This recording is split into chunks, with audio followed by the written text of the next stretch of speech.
저는 이 의미 있고 또 좋은 계절에, 전도하는 계절에 빚진 자 인생이라는 제목으로 하나님 말씀을 전합니다. 로마서 13장 8절에 보면 피차 사랑의 빚 외에는 아무에게도 아무 빚을 지지 말아라. 사랑의 빚은 몰라도 남에게 딴 빚은 지지 말라고 말씀을 했습니다. 그 말씀의 의미는 우리가 평생 살면서 사랑의 빚을 지지 않고 살 사람은 하나도 없다, 그 말씀이에요. 사도 바울은 로마서를 시작하면서 이렇게 말씀했습니다.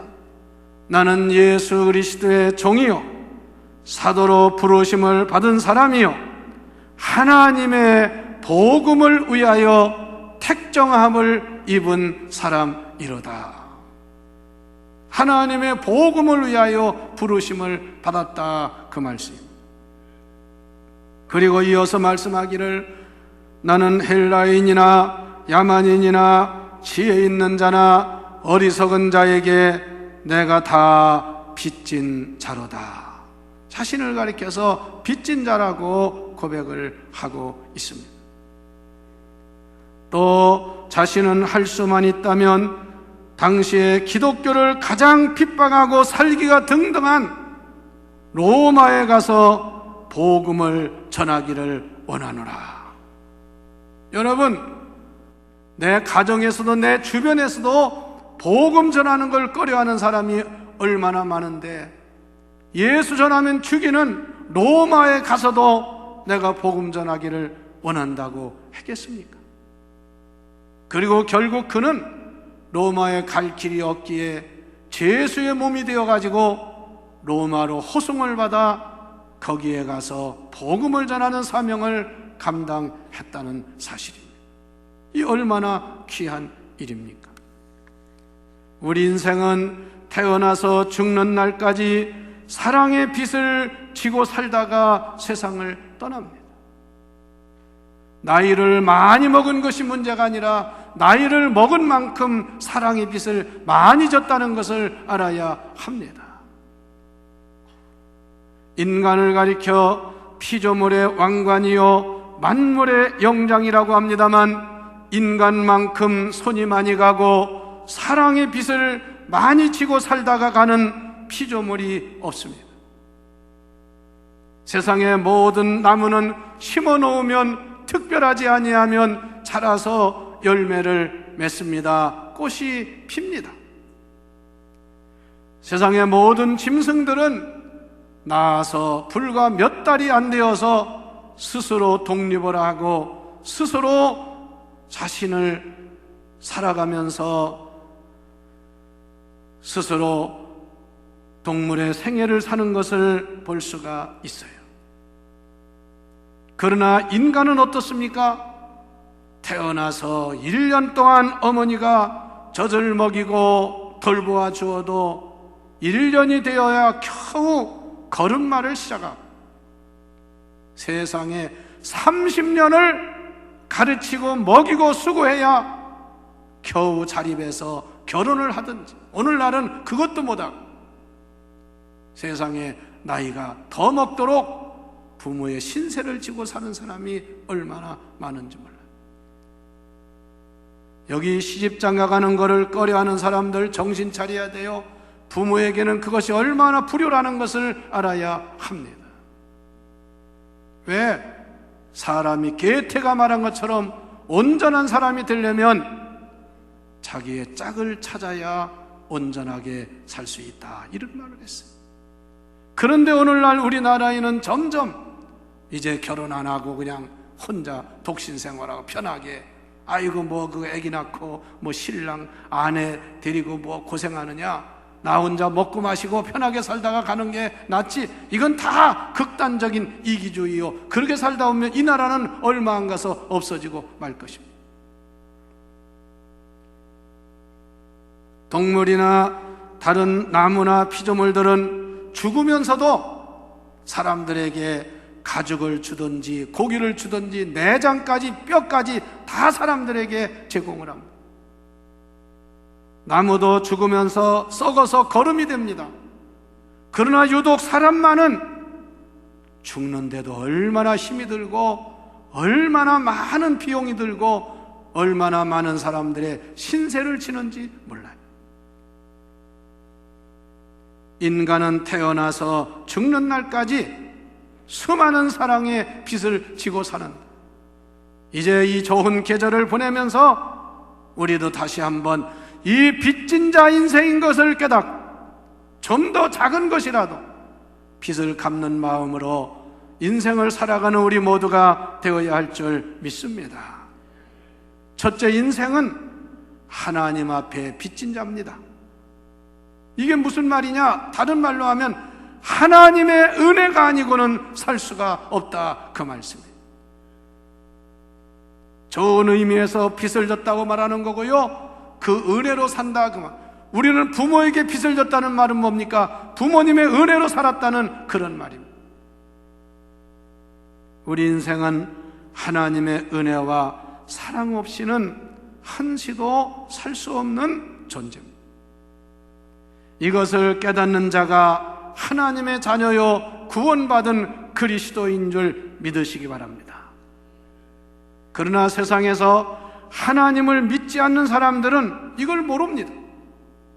그래서 다 자기가 잘나서, 자기가 남보다 똑똑해서, 자기가 남보다 약아서 자기가 잘됐다고 말합니다. 또 어떤 사람은 부모 잘 만나서 잘됐다고. 부모 잘 만나도 잘못되는 사람 더 많아요. 또 어떤 사람은 모든 것이 조상의 은덕이라고 제사를 열심히 지냅니다. 또 어떤 사람은 시대를 잘 만나서 그렇다, 사람을 잘 만나서 그렇다, 아니면 운이 좋아서 그렇다, 이런 얘기를 합니다. 그러나 우리 믿는 그리스도인들은 그렇게 말하지 않습니다.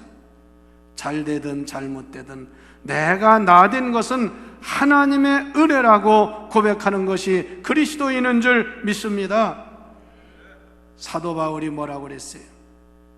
자기도 자랑하기로 말하면 누구한테 못지않는 자랑거리가 있고 내세울 것이 많다고 말해요. 가문으로 따지나 학문으로 따지나 율법으로 따지나 자기 출세한 것으로 봐서 누구한테도 자랑할 만한 자기 자신이었다고 말해요. 그러나 자기는 뭐라고 그랬어요? 나는 반삭되지 못한 자와 같은 나를 사도로 부르시고, 사도 중에 가장 부족한 나를 하나님이 가장 일을 많이 하게 하셨고, 그러면서 뭐라고 그랬습니까? 따라서 합시다. 나의 나된 것은 전적인 하나님의 은혜로다. 할렐루야. 그러므로요, 돈 좀 벌었다고 교만은 안 되고, 뭐 좀 자리 올라갔다고 교만 떠는 것도 잘못된 거예요. 아이고 뭐 딴 사람 별자리도 아닌데 그거 뭐 대단한 줄 알고 또 꺼덕거리고 교만 부리고, 참 보면 웃음거려. 하나님이 하늘에서 웃으신다고. 여러분, 오늘 다시 한번 이 계절을 맞이하고 보내면서 우리 모두는 하나님의 은혜의 빚을 지고 평생을 산다는 것을 잊지 마시기를 바랍니다. 여러분, 이 세상에 감사할 것이 아무것도 없다고 할 수 있는 펜니 크로스비는 눈 안 보이지요, 말 못하지요, 귀로 못 듣지요, 소위 말하는 삼중고 인생을 산 사람. 그러나 그는 평생 살면서 하나님을 찬양하고 감사하며 살았습니다. 그리고 그는 이렇게 노래했습니다. 세상과 나는 간 곳이 없고 구속 한 주만 보이도다. 이것이 나의 간증이요 이것이 나의 찬송이라. 영어에 보면 This is my story, This is my song. 이것이 나의 이야기요 이것이 나의 노래로다. 얼마나 멋있어요. 우리는 두 눈을 번쩍 뜨고 귀가 잘 듣고 말도 잘하고 사지가 멀쩡하면서도 입만 열면 불평하고 하나님 원망하는 경우가 얼마나 많으냐, 그 말씀. 인생을 헛사는 거예요. 엊그제 강영우 박사의 어느 글을 제가 읽으면서, 이미 돌아가셨지요. 우리 교회도 2번이나 오셨어요. 눈을 못 보고 하지만 그는 인생을 참 보람있게 감사하며 살다가 세계적인 인물이 되고 세상을 떠났습니다만, 자기가 아들을 낳고 제일 먼저 걱정한 것이 우리 아이들이 아버지가 소경인 거에 대해서 정말 실망하고 스트레스를 받으면 어찌하나 그랬는데, 그 아이들이 잘 커가지고 하나는 법관이 되고 하나는 안과 의사가 되어서, 안과 의사 된 아들은 아버지의 눈을 뜨게 하겠다고 결심해서 의사가 되었고, 세상에 많은 눈먼 사람들을 고쳐주겠다고 의사가 되었고, 변호사가 된 아들은 세상에 억울하고 약한 사람들을 도와주기 위해서 변호사가 되었다. 그래서 그걸 생각하니 너무나 하나님 은혜가 감사하고, 여러분, 오늘 다시 한번 하나님 앞에 은혜의 빚진 자인 것을 알고 우리 안에 하나님 은혜에 감사하며 하나님께 영광 돌리는 성도가 되시기를 바랍니다. 지가 잘못해서 처벌을 받고 지가 잘못해서 어려움을 당하면서 그거를 하나님께 원망하는 어리석은 자가 있어요. 자기가 법을 어겨놓고 잘못해놓고는 남을 원망합니다. 대가는 치르게 되어 있는 거거든. 두 번째, 우리는 모든 사람에게도 빚진 인생인 것을 믿으시기를 바랍니다. 여러분, 부모님도 마찬가지야. 부모에게 빚을 졌어. 뭔 부모를 돈으로 따지고 세상에 돈 가지고 말입니다, 부모 앞에서 그냥 자식들 간에 칼부림을 하고 싸우고, 이게 무슨 정말 부끄러운 일이냐. 특히 우리나라 재벌들 재산 때문에 형제 간에도 원수가 되고 법정 투쟁을 하고 결국은 망하고. 오늘 사도 바울은 오늘 본문 14절에 헬라인이나 야만인이나 지혜 있는 자나 어리석은 자에게 다 내가 빚진 자로다. 여러분, 우리는 세상에 다른 사람의 도움이 없었다면 여러분 못 사는 거예요. 사도 바울이 자기 잘났다고 생각할 때는 아주 기고만장했습니다. 자기는 가문으로 따지면 왕가문, 왕의 가문이요, 율법 따지면 누구에 못지않은 사람이요, 공부한 걸로 따지면 그 당시에 최고의 학자에게서 배웠으며 이런 걸 다 자랑했지만, 하나님을 만나고 은혜를 받고 보니까 나는 만삭되지 못한 자와 같은 가장 미련하고 어리석은 자예요. 가장 낮은 자가 말하죠. 그래서 그의 입에서 나오는 것이, 나의 나된 것은 하나님의 은혜라고 고백을 했습니다. 우리가 하나님의 은혜를 받으면 겸손해지는 줄 믿으시기를 바랍니다. 되게 교만한 것들은 은혜를 못 받은 것들이에요. 내가 것들이라고 미안하지만 교만한 것들은 그건 은혜를 못 받아서. 들판 이제 다 거의 가을 거지가 끝나갑니다만, 들판에도 가보면 자 충실하게 열매를 많이 맺은 벼나 이삭들은 고개를 다 숙이고 있어요. 열매도 못 맺은 거, 이런 것들이 그냥 빳빳이 서가지고 하늘을 찌르듯이 그러고 서 있어요. 신앙생활도요, 은혜 받아서 하나님의 은혜를 깨닫고 사람들의 은혜를 알아야 합니다. 세 번째, 우리는 역사와 민족과 대자연 앞에서도 사랑의 빚을 졌다는 것을 잊지 마시기를 바랍니다. 사람은 자연을 떠나 산시도 못 살아. 여러분, 지하 갱 속에 갇혀있는 사람들 왜 죽어요? 땅 속에서 왜 죽어갑니까? 공기가 없고 햇빛이 없고 물이 없어요. 빛이 없어요. 하나님이 인간에게 값없이 주신 4대의 혜택이 뭡니까? 빛과 공기와 물과 땅이라는 거예요. 요 한 가지라도 없으면 사람은 못 살아. 그런데 하나님은 그걸 다 우리 인간에게 그냥 은혜로 주신 줄 믿습니다. 사람들이 하나님의 것 가지고 이거 우리 땅이라고 등기 내놓고 이거 땅값이 얼마라고 야단하고 하지. 얼마 전에 우리 서울에 있는 후배 목사님 교회 새로 증축하고 지려고 땅을 샀다고 하는데 얼마씩 샀어? 그랬더니 한 평에 1,000만 원 주는데 그건 싼 거라고 하더라고, 서울이. 아니 누가 그 땅값 정한 거야? 도대체 하나님의 것 가지고. 자기 건 줄 알아요. 여러분, 우리는 자연을 주신 것을 감사해야 합니다. 제가 이 뉴질랜드, 호주는 저 남극입니다. 그래 러시아나 이쪽은 다 북극입니다. 이 지구는 남극과 북극으로 되어 있는데요, 남극과 북극에 가면 거대한 빙산이 있습니다. 이 빙하 저 이 산이 다 그 눈이 얼음이 돼가지고 그런 자연을 가지고 있어요. 근데 그게 왜 중요한지 아세요? 그 자연의 계절에 따라서 그것이 지구를 지탱해 주는 거예요. 거기서 필요한 만큼 얼음이 녹아서 바다의 수면을 맞춰줘요. 뭐 비 오는 거 가지고는 안 돼요. 근데 요즘 와서 인간들이 너무 자연을 훼손하고 함부로 하는 바람에 남극에 있는, 북극에 있는 빙하가 다 녹아내리는 거예요. 얼마나 그게 거대하냐면요, 큰 산 하나가 무너지는 것 같은 거예요. 그러다 보니까 그게 물이 바다로 흘러오니까 바다의 해수면이 올라오는 거예요.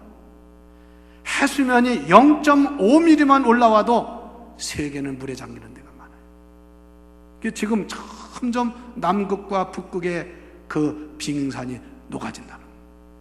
이게 큰 걱정이에요. 자연을 우리는 귀하게 여겨야 합니다. 우리 한국은 1년 4계절이 있는 것도 축복입니다. 우리는 한 나라에 살면서 1년 4계절을 경험합니다. 어떤 나라는요, 남극에 가면 1년 내내 추운 데가 있고 1년 내내 뜨거운 적도 부근이 있어요. 그래서 그런 사람들은 4계절이 있는 것이 천국이에요. 더군다나요, 뉴질랜드, 호주는요, 크리스마스가 여름입니다. 여름 12월이 지금이 봄이야. 그래서 크리스마스가 되면 화이트 크리스마스니 징글벨이니 그게 안 어울려. 왜? 눈이 있어야지. 눈. 성경적인 나라가 우리나라야. 여러분 감사하시기를 바랍니다. 여러분 보세요. 왜 요즘 이상한 질병들 우리나라에 자꾸 난리쳐요? 이게 다 잘못한 인간의 결과야. 어제 여러분 신문에 이런 기사를 봤습니다. 105세 된 할머니가 그 가족들이, 자식이랑 가족들이 그 할머니를 모시고 저 아프가니스탄에서 코스트리아까지 피신을 가는 거예요. 왜? 나라가 지금 내분이 심해가지고 못 살고 전쟁이 언제 죽을지 모르니. 그래서 큰 먼 길을 기차를 타고 배를 타고 가가지고요, 자그마치 수천 킬로를 그 105세 할머니가 갔어요. 그래 앞으로 더 가야 되는데 어디로 가냐? 스웨덴이 최종적인 목적지래요. 그 할머니가 한 말이 뭔지 아세요? 제발 전쟁이 없는 나라 가서 살고 싶습니다. 얼마나 시달렸으면 그런 고백을 했어요. 105세 노인 양반이. 여러분, 어젠가요, 어느 6살 먹은 남자애가 내전으로 해서 미사일에 맞아가지고, 미사일 파편에 맞아가지고 큰 부상을 당했습니다. 병원에 실려가서 막 이런데 다 피나고 하는데 그 아이가 하는 말이 아파 죽겠다고, 나 좀 살려달라고. 그런 말이 아니에요. 뭐라고 하는지 아세요? 나 제발 땅에 묻히지 않게 해주세요. 그게 그의 소원이야. 그래 왜 기자들이 저게 무슨 소리냐, 왜 지금 저 어린애가 아프다고 그냥 살려달라고 하지 않고 나 땅에 묻히지 않게 해달라고 했을까? 이 어린 것이 그 내전으로 인해서 많은 사람이 죽고 땅에다 묻는 것을 봤다 이거예요. 그러나 엿새만에 죽었습니다. 성도 여러분, 우리나라처럼 안정되고 사회가 안전하고 이런 나라에 사는 거, 물론 북한의 위협도 있지만 여러분 지금 북한의 위협 두려워하는 사람 하나도 없고, 하여튼 이런 국가와 사회와 이런 보장과 안전함을 받는 것을 감사함으로 여기고 사시기를 바랍니다.